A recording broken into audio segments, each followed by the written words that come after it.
ದೇವರ ಪರಿಶುದ್ಧವಾದ ನಾಮಕ್ಕೆ ಸ್ತೋತ್ರ ಪ್ರಿಯರೇ. ಈ ನಿರೀಕ್ಷೆಯ ವಾಕ್ಯದ ಮುಖಾಂತರ ನಿಮ್ಮನ್ನು ಸಂಧಿಸಲಿಕ್ಕೆ ದೇವರು ಕೃಪೆ ಕೊಟ್ಟಿದ್ದಾನೆ. ಆತನ ನಾಮಕ್ಕೆ ಸ್ತೋತ್ರ. ಈ ದಿವಸ ನಾವು ಒಂದು ವಾಕ್ಯವನ್ನು ಗಮನಿಸೋಣ. ಕೀರ್ತನೆ 56ನೇ ಅಧ್ಯಾಯ 3ನೆಯ ವಾಕ್ಯ. ನನಗೆ ಹೆದರಿಕೆ ಉಂಟಾದಾಗ ನಿನ್ನನ್ನೇ ಆಶ್ರಯಿಸಿಕೊಳ್ಳುವೆನು ಎಂಬುದಾಗಿ. ಭಕ್ತನಾದ ದಾವಿದನ ಜೀವಿತವನ್ನು ನಾವು ನೋಡಬೇಕಾದ್ರೆ ಆತನು ಯಾವತ್ತು ನಾನು ಧೈರ್ಯದಿಂದ ಇರ್ತೇನೆ ಎಂಬುದಾಗಿ ಅವನ ಆಲೋಚನೆ ಮಾಡಲಿಲ್ಲ ಪ್ರಿಯರೇ. ಆತನಿಗೂ ಸಹ ಭಯ ಉಂಟಾಯಿತು, ದಿಗಿಲು ಉಂಟಾಯಿತು. ಆ ಸಮಯದಲ್ಲಿ ಹೆದರಿಕೆ ಉಂಟಾದಾಗ ಭಯ, ದಿಗಿಲು ಇವೆಲ್ಲ ಆತನ ಜೀವಿತದಲ್ಲಿ ಬರಬೇಕಾದ್ರೆ ಆತನೇನು ಮಾಡ್ತಾನೆ? ಆತನಿಗೆ ಗೊತ್ತಿತ್ತು ನನ್ನ ಸ್ವಾಮಿ ನನ್ನ ಜೊತೆ ಇರ್ತಾರೆ ಎಂಬುದಾಗಿ ಆತನಿಗೆ ಗೊತ್ತಿತ್ತು ಪ್ರಿಯರೇ. ಆತನು ಹೇಳ್ತಾನೆ, ನನಗೆ ಹೆದರಿಕೆ ಉಂಟಾದಾಗ ನಾನು ನಿನ್ನನ್ನೇ ಆಶ್ರಯಿಸಿಕೊಳ್ಳುವೆನು ಎಂಬುದಾಗಿ ನಾವು ನೋಡ್ತೇವೆ. ನಮ್ಮ ಜೀವಿತದಲ್ಲಿ ನಮ್ಮ ದೇವರ ಮೇಲೆ ಇಟ್ಟಿರುವಂತಕ್ಕಂಥ ನಂಬಿಕೆ, ಪ್ರತ್ಯೇಕವಾಗಿ ನಾವು ಎಲ್ಲ ಸಂದರ್ಭದಲ್ಲಿಯೂ, ಕಷ್ಟದ ಸಂದರ್ಭದಲ್ಲಿಯೂ ನಾವು ಸ್ವಾಮಿಯಲ್ಲಿ ನಾವು ಭರವಸೆಯಿಂದ ಇರಬೇಕಾದ್ರೆ ಸ್ವಾಮಿ ನಮ್ಮ ಜೀವಿತವನ್ನು ನಡೆಸುವಂಥ ದೇವರು ಆತನಾಗಿದ್ದಾನೆ. ಎಲ್ಲ ಸ್ಥಿತಿಗಳನ್ನು ಬಲ್ಲಂಥ ಸ್ವಾಮಿ ಆತನು ಆಗಿದ್ದಾನೆ. ನಾವು ಇಬ್ರಿಯ 13ನೇ ಅಧ್ಯಾಯ 5ನೇ ವಾಕ್ಯದಲ್ಲಿ ನಾವು ನೋಡ್ತೇವೆ, ನಾನು ನಿನ್ನನ್ನು ಎಂದಿಗೂ ಕೈ ಬಿಡುವುದಿಲ್ಲ, ಎಂದಿಗೂ ತೊರೆಯುವುದಿಲ್ಲ ಎಂಬುದಾಗಿ ದೇವರು ಹೇಳ್ತಾರೆ ಪ್ರಿಯರೇ. ಎಂದಿಗೂ ಕೈ ಬಿಡದೆ, ಎಂದಿಗೂ ತೊರೆಯದೆ ಇರುವಂತಕ್ಕಂಥ ಸ್ವಾಮಿ ಆತನಾಗಿದ್ದಾನೆ. ಲೋಕದ ಮನುಷ್ಯರಾದರೂ ಕೈ ಬಿಟ್ಬಿಡ್ತಾರೆ, ನೆರೆಯವರಾದರೂ ಕೈ ಬಿಟ್ಬಿಡ್ತಾರೆ, ನಮ್ಮನ್ನು ಪ್ರೀತಿ ಮಾಡೋರು ನಮ್ಮ ಕೈಯನ್ನು ಬಿಟ್ಟುಬಿಡ್ತಾರೆ. ಆದರೆ ಸ್ವಾಮಿ ನಿತ್ಯವೂ ನಮ್ಮ ಜೀವಿತವನ್ನು ಆಳುವಂಥ ದೇವರು ಆತನಾಗಿದ್ದಾನೆ. ಕೈ ಬಿಡದೆ ಎಲ್ಲ ಸ್ಥಿತಿಗಳಲ್ಲಿಯೂ, ಎಲ್ಲ ಸಮಯದಲ್ಲಿಯೂ ನಮ್ಮ ಜೊತೆ ಇರುವಂಥ ಸ್ವಾಮಿ ಆತನಾಗಿದ್ದಾನೆ ಪ್ರಿಯರೇ. ಆತನು ನಮ್ಮ ಜೀವಿತದಲ್ಲಿ ಇರಬೇಕಾದ್ರೆ ಯಾವುದಕ್ಕೂ ಭಯ ಪಡದೆ ಎಲ್ಲ ಸ್ಥಿತಿಗಳಲ್ಲಿಯೂ ಸ್ವಾಮಿ ಕೈಯಲ್ಲಿ ಒಪ್ಪಿಸಿಕೊಡ್ಬೇಕಾದ್ರೆ ಆತನು ನಮ್ಮನ್ನು ಉನ್ನತವಾಗಿ ನಡೆಸುವಂಥ ದೇವರು ಆತನಾಗಿದ್ದಾನೆ.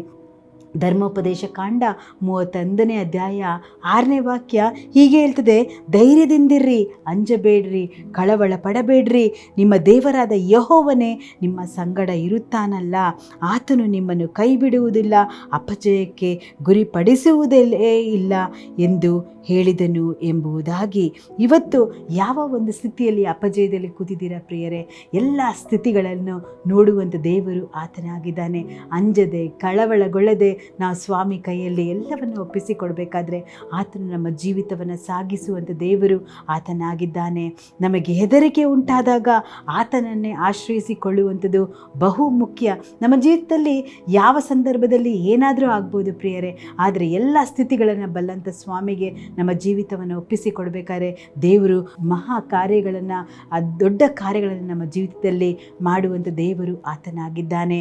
ಕೆಲಸಕ್ಕಾಗಿ ನೀವು ಒಂದು ವೇಳೆ ಕೆಲಸ ನನಗೆ ಸಿಗ್ತದೋ ಸಿಗಲ್ವೋ ಎಂಬುವಂತಕ್ಕಂಥ ಭಯದಿಂದ ಇದ್ದೀರಾ, ಅಥವಾ ಒಂದು ಉನ್ನತ ಒಂದು ಪದವಿ ನನಗೆ ಸಿಗುತ್ತೋ ಸಿಗಲ್ವೋ ಎಂಬುದಾಗಿ ಭಯದಿಂದ ಇದ್ದೀರಾ, ಅಥವಾ ಡಾಕ್ಟರ್ಸ್ ನಮ್ಮ ಕೈ ಬಿಟ್ಟಿದ್ದಾರೆ, ಅಥವಾ ರಿಪೋರ್ಟ್ ಏನು ಬರುತ್ತೋ ಬರಲ್ವೋ ಎಂಬುದಾಗಿ ಭಯಪಡ್ತೀರಾ.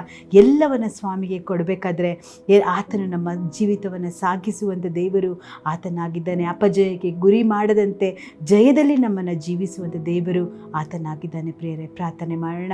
ಸ್ವಾಮಿ ನಿನಗೆ ಸ್ತೋತ್ರ ದೇವರೇ. ಹೆದರಿಕೆ ಉಂಟಾದಾಗ ನಿನ್ನನ್ನೇ ಆಶ್ರಯಿಸಿಕೊಳ್ತೇವೆ ಸ್ವಾಮಿ. ಕರ್ತನೇ ಅಪ್ಪ ಯೇಸುವೆ, ನನ್ನ ಜೊತೆ ಯಾರ್ಯಾರು ಈ ಕಾರ್ಯಕ್ರಮವನ್ನು ವೀಕ್ಷಿಸ್ತಾ ಇದ್ದಾರೋ ಸ್ವಾಮಿ, ಯಾವ ಕಾರ್ಯಗಳಲ್ಲಿ ಕರ್ತನೆ ನಿನ್ನನ್ನೇ ಎದುರು ನೋಡ್ತಾ ಇದ್ದಾರೋ ಈ ದಿವಸ ಕರ್ತನೆ ಅದನ್ನು ಪೂರೈಸಬೇಕಾಗಿ ಪ್ರಾರ್ಥಿಸ್ತೇನೆ ಸ್ವಾಮಿ. ಕೆಲಸ ಇಲ್ಲದವರಿಗೆ ಒಳ್ಳೆ ಕೆಲಸವನ್ನು ದಯಪಾಲಿಸಿಕೊಡು ಸ್ವಾಮಿ. ದೇವರೇ ಅಪ್ಪ, ಅವರನ್ನು ಬಲಪಡಿಸು ಸ್ವಾಮಿ. ದೇವರೇ, ಹಣಕ್ಕಾಗಿ ಅಪ್ಪ ಪ್ರಯಾಸ ಪಡುವಂತಕ್ಕಂಥ ಒಂದೊಂದು ಮಕ್ಕಳನ್ನು ಮುಟ್ಟಬೇಕಾಗಿ ಪ್ರಾರ್ಥಿಸ್ತೇನೆ ಸ್ವಾಮಿ. ಕುಟುಂಬಗಳಲ್ಲಿ ಸಮಾಧಾನ ಇಲ್ಲದೆ ಇರಬೇಕಾದ್ರೆ ಸ್ವಾಮಿ ಆ ಜಾಗದಲ್ಲಿ ಸಮಾಧಾನವನ್ನು ಅನುಗ್ರಹಿಸಿಕೊಡು ಸ್ವಾಮಿ. ಅನಾರೋಗ್ಯದಲ್ಲಿ ಇರುವವರನ್ನು ನೀನು ಮುಟ್ಟು ಸ್ವಾಮಿ.